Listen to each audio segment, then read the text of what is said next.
Market outlook इस खास series में आज हमारे साथ देश के दिग्गज mutual fund HDFC mutual fund के senior fund manager Rahul Baijal साहब कार्यक्रम में शामिल हो रहे हैं। राहुल जी, बहुत बहुत स्वागत है आपका। धन्यवाद सर जी बिजनेस को समय देने के लिए। मार्केट पर आपसे राय लूंगा, लेकिन उससे पहले इंटरेस्टिंग चीज मैं देख रहा था कि आपके फंड हाउस की तरफ से एक बड़ा फंड लॉन्च हुआ है। उसका नाम बड़ा इंटरेस्टिंग लगा मुझे, तो मुझे लगा कि एक बार आप ही से पूछूं। HDFC business cycles fund, business cycle से रिलेटेड कोई ये फंड है? जरा इसके बारे में बताएं, किस तरह का फंड है सर ये? देखिए, ये काफी इंटरेस्टिंग प्रोडक्ट है। ये एक नई कैटेगरी स्टार्ट हुई है म्यूचुअल फंड इंडस्ट्री में। इसमें आपने कई एनएफओस देखे हैं पिछले साल। तो हमारा जो प्रोडक्ट है वो थोड़ा डिफरेंशिएटेड है। और जो बिजनेस साइकिल फंड है वो बेसिकली बिजनेस साइकिल्स को आइडेंटिफाई करता है और एक पोर्टफोलियो बनाता है which is focused around only in those businesses जहाँ पे लग रहा है कि संभावना काफी हाई है कि बिजनेस साइकिल इंप्रूव करेगा, या दोज बिजनेसेस जो अच्छा परफॉर्म कर रहे हैं, और उन्हीं कंपनीज में इन्वेस्ट करता है और 80% ऑफ द पोर्टफोलियो उन्हीं कंपनीज में बनाता है। और जहाँ पे लगता है कि बिजनेस में डाउनटर्न आने वाला है या फिर कंपनीज अच्छा परफॉर्म नहीं करेगी, उन कंपनीज में बहुत कम एलोकेशन रखता है। तो ये काफी कंसर्नेड स्टाइल अप्रोच है उन थीम्स को आइडेंटिफाई करना जहाँ पे बिजनेस परफॉर्मेंस अच्छा रहेगा और वहां पे साइजिंग भी अच्छी तरह करना। तो इस तरह की अप्रोच निवेश शैली इस प्रोडक्ट में अपनाई जाती है। और ये काफी फ्लेक्सिबल प्रोडक्ट है, अक्रॉस मार्केट कैप का है, लार्ज कैप में भी है, मिड एंड स्मॉल कैप में भी है। लार्ज कैप में करीब 50 से 90% इन्वेस्टमेंट होगा और मिड एंड स्मॉल कैप में 10 से 50% इन्वेस्टमेंट होगा और करीब 40-45 स्टॉक्स होंगे। तो सर ये बताएं कि जैसे कई सारे फंड्स ऐसे होते हैं जो किसी स्पेसिफिक थीम पर आधारित होते हैं, क्या इसे भी दूसरे थीमेटिक फंड की तरह समझा जाए या ये थीम वाले फंड से अलग हटकर है?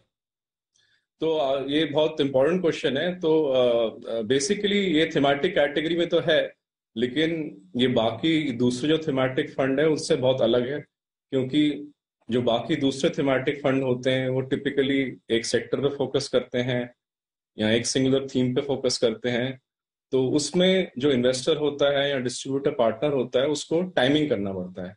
लेकिन इसमें प्रोडक्ट में जो टाइमिंग ऑफ बिजनेस साइकिल्स है वो हम करेंगे, फंड मैनेजमेंट टीम करेगी, और responsibility has been taken away from the investor to the fund management team. And therefore I think ये बाय एंड होल्ड प्रोडक्ट है और ऐसा भी प्रोडक्ट है बिकॉज इसमें जो टाइमिंग पार्ट है, timing of business cycles, that has been taken away from the investor community and transfer to the fund management team. बढ़िया इंटरेस्टिंग चीज आपने बताई कि टाइमिंग वाला जो पार्ट है वो इसकी पूरी मतलब एहतियात ये फंड रख लेगा, लेकिन जो फंड के लॉन्च करने की टाइमिंग है उसके बारे में मैं जानना चाहता हूँ। मूड माहौल अच्छा है, क्या कुछ ऐसा आप देख रहे हैं कि इस वक्त ये फंड लॉन्च किया जा रहा है? और दूसरी बात ये कि किस तरह के इन्वेस्टर्स के लिए ये फंड फायदेमंद साबित हो सकता है निवेश के लिहाज से?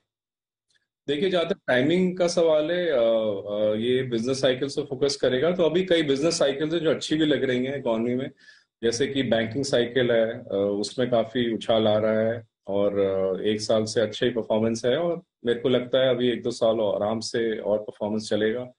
बाकी प्राइवेट सेक्टर कैपेक्स साइकिल अब में अपटन है और इवन रियल एस्टेट साइकिल में अपटन है।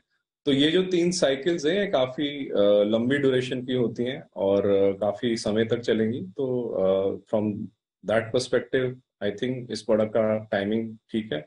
और कुछ बिजनेसेस हैं तो कई साल से अच्छा कर ही रहे हैं, जैसे स्पेशलिटी केमिकल्स है, टेक्नोलॉजी बिजनेसेस हैं, तो इन सब पे भी फोकस रहेगा। और बाकी टाइमिंग का सवाल है तो देखिए, ये एवरग्रीन प्रोडक्ट है। ये चाहे इकॉनमी 7-8% से ग्रो कर रही हो, 5-6% से ग्रो कर रही हो या कम ग्रो कर रही हो, चाहे मार्केट बेयर फेज में हो या बुल फेज में हो, ये उन सब से इंडिपेंडेंट है बिकॉज इसका फोकस बिजनेस साइकिल्स की तरफ है, इकोनॉमिक साइकिल की तरफ नहीं है, मार्केट साइकिल की तरफ नहीं है। तो परफेक्ट। इसीलिए हम कह रहे हैं कि काफी एवरग्रीन प्रोडक्ट है और इसलिए सब तरह के इन्वेस्टर्स जिनका फोकस और इन्वेस्टिंग होराइजन एटलीस्ट 3 इयर्स है या 5 इयर्स है या 7 इयर्स है या 10 इयर्स है, उन सबको इस प्रोडक्ट की तरफ निवेश करने के लिए सोचना चाहिए। और ये बाय एंड होल्ड प्रोडक्ट है और एसआईपी प्रोडक्ट भी है। परफेक्ट। राहुल जी, एक और चीज, जैसे आपने मार्केट साइकिल की भी बात की, तो मार्केट लाइफ टाइम हाई के आसपास है। निफ्टी पर बैंक निफ्टी तो रोज नए हाई बना ही रहा है। एक और ग्लोबल रिसेशन का डर है, बाहर के बाजार उतने मजबूत नहीं दिख रहे हैं, दूसरी ओर हमारे अपने काफी मजबूत है। ये बताएं सर, एक आउटलुक क्या है और ऐसे में कहाँ आपको निवेश के मौके दिखते हैं हिंदुस्तान के बाजारों में? तो देखिए, अभी जो बाजार का माहौल है, शेयर बाजार का, लोकली और ग्लोबली अभी दो क्षेत्रों में ध्यान लगा हुआ है। एक तो है कि इन्फ्लेशन और इंटरेस्ट रेट ज्यादा से ज्यादा कहाँ तक जाएंगे। तो उस सवाल का जवाब तो मेरे को लगता है थोड़ा बहुत मिल चुका है, क्योंकि पिछले हफ्तों में जो डेटा आ रहा है, चाहे वो इंडिया से आ रहा हो या यूएस से आ रहा हो, ऐसा लग रहा है कि इन्फ्लेशन पीक हो चुका है और इंटरेस्ट रेट भी किस लेवल तक जाके रुकेंगे उसका भी आइडिया लग चुका है। तो आई थिंक मार्केट उस फोकस से थोड़ा कंफर्टेबल हो गया है। दूसरी बात है कि ये जो स्लो डाउन आने वाला है, ये कितना लंबा चलेगा यूएस में, यूरोप में, इंडिया में, और इसकी इंटेंसिटी कितनी होगी, कितना तीव्र होगा। तो आई थिंक इस साल का जवाब जो है उसमें अभी आई थिंक 3 से 6 महीने लगेंगे। तो तब तक दूसरे सवाल में क्लैरिटी नहीं आती है, मेरे हिसाब से मार्केट अभी कंसोलिडेशन मोड में ही रहेगा, थोड़ा उतार चढ़ाव रहेगा, बट पहली चीज में क्लैरिटी काफी हद तक आ चुकी। ठीक बात है। तो ये है आपके लिए बाजार का आउटलुक और साथ ही निवेश के मौके आपके लिए आईटी सेक्टर में है, रियल एस्टेट में है, बैंकिंग शेयरों में है, ये मानना है राहुल जी का। बहुत बहुत धन्यवाद सर, समय देने के लिए, बाजार पर और साथ ही अपने फंड पर हमारे दर्शकों को पूरी जानकारी देने के लिए। राहुल बैजल साहब, senior fund manager HDFC mutual fund के, और मैं इनका प्रोफाइल बात करते करते पढ़ रहा था, दीप गजब के फंड मैनेजर है। तो IIM कलकत्ता से आपने MBA किया हुआ है फाइनेंस में, और दिल्ली से आपने BE की डिग्री ली है, इंजीनियरिंग, मतलब इंजीनियरिंग भी किया है, मैनेजमेंट भी किया है, गजब, एकदम परफेक्ट कॉम्बिनेशन है।